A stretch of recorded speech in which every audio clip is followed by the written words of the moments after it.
Hello everyone, welcome back to my channel. তোমাদের সবাইকে জানাই শুভ বিজয়ার প্রীতি, শুভেচ্ছা, অভিনন্দন। এটা হচ্ছে দশমী এবং একাদশীর দিনের ব্লগ।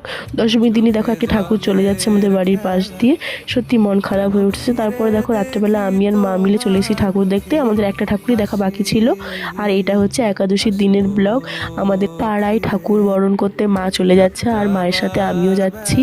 এই ভিডিওটা তো তোমাদের সাথে আমি কালকেই শেয়ার করেছিলাম। দেখো মা এখন আরেক মাকে বরণ করে দিচ্ছে। পুজো আসছে আসছে জিনিসটাই ভালো, দেখতে দেখতে কদিনটা চলেই গেল।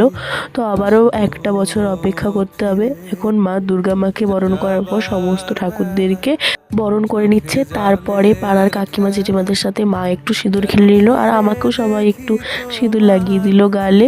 তো তারপর একটু ফটো ভিডিও টিডিও তুলে আমরা বাড়ি চলে এলাম এবং আমাদের নিচে আন্টিকেও মা একটু সিঁদুর পরে দিল। তারপরে রাত্রেবেলা ব্যান্ড পার্টির সহযোগে আমাদের পাড়ার মা চলে গেল।